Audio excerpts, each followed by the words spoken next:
Como vimos ontem, o livro de Provérbios é um conjunto de conselhos, um conjunto de verdades, um conjunto de procedimentos, comportamentos que deveriam ser seguidos pelo povo de Deus, para viver de acordo com a vontade de Deus. Se nós olharmos no livro de Provérbios, irmãos, nos primeiros versos do livro de Provérbios, nós vemos qual é o propósito do livro. Veja lá, Provérbios capítulo 1, a partir do verso 2. Para se conhecer a sabedoria e a instrução, para se entenderem as palavras da prudência, para instruir em sábio procedimento, em retidão, justiça e equidade, para dar aos simples prudência e aos jovens conhecimento e bom senso. Ouça o sábio e cresça em sabedoria, e o entendido adquira habilidade. Esse é o propósito do livro da sabedoria, o livro de Provérbios, também conhecido como o livro da sabedoria. Veja, irmãos, e o verso 7 de Provérbios 1 diz assim: o temor do Senhor é o princípio da sabedoria, mas os loucos desprezam a sabedoria e a instrução. O temor do Senhor é o princípio da sabedoria, ou o princípio do conhecimento, como narram algumas traduções. Esse princípio, irmãos, eu já salientei algumas vezes e vou falar novamente. Eu entendo que não é como somente o princípio, o começo, mas é como o princípio ativo, é aquele que atua realmente, como de um remédio, o elemento químico que atua para que aquele resultado terapêutico se efetue. Então, o princípio da sabedoria, irmãos, o temor do Senhor, é o que faz com que a sabedoria se efetive, com que a sabedoria encontre um propósito. E Salomão, irmãos, que escreveu o livro de Provérbios, ele pediu a Deus sabedoria.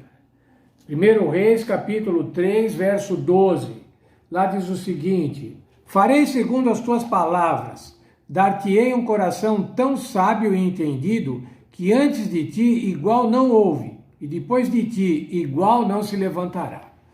Salomão, ao ser entronizado rei, irmãos, pediu a Deus sabedoria. Não pediu riqueza, não pediu forças militares, mas pediu sabedoria. Sabedoria para poder governar o povo, sabedoria para poder instruir a Israel. E o Senhor deu a ele mais do que a qualquer um outro. O texto que acabamos de ler, o verso 12, diz assim: você vai ser mais sábio e entendido que antes de igual não houve. Não teve ninguém igual a Salomão, nem antes nem depois dele. Se a gente olhar, irmãos,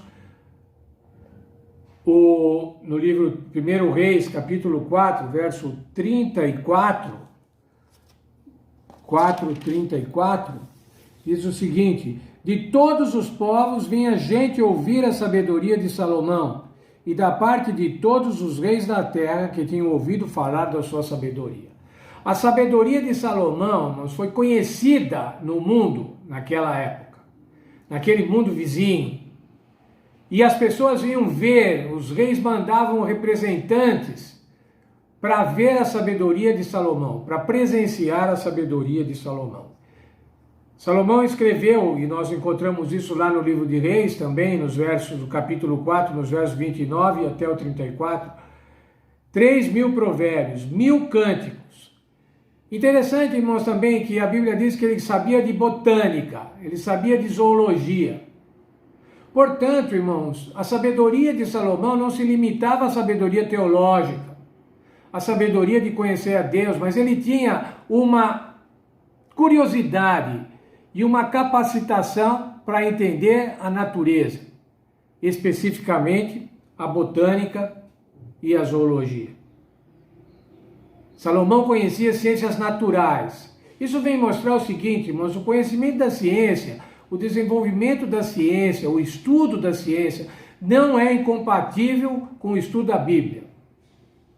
Ainda que hoje os cientistas coloquem inúmeras incompatibilidades entre a ciência e a Bíblia, na verdade, irmãos, até o século XVIII aproximadamente, A ciência e a Bíblia caminhavam juntas.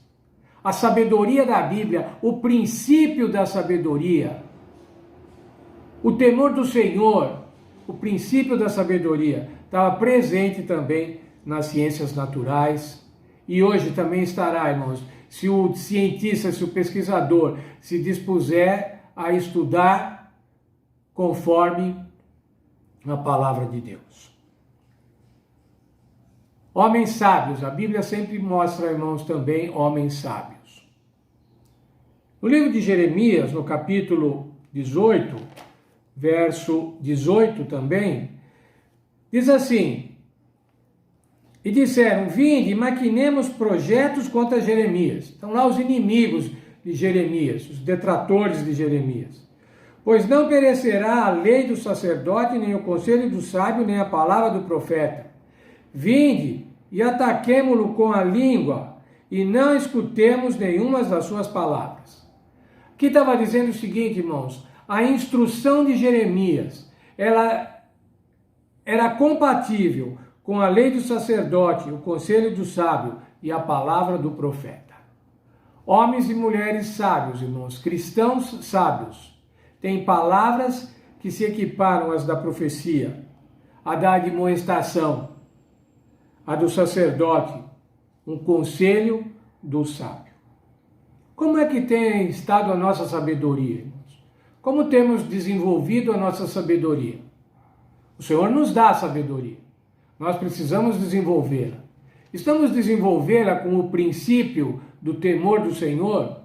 Ou nós estamos mais preocupados, irmãos, em desenvolver teses, doutorados, trabalhos acadêmicos, que estão associados com a ciência não cristã, com a ciência naturalista, não com a ciência conforme a palavra de Deus?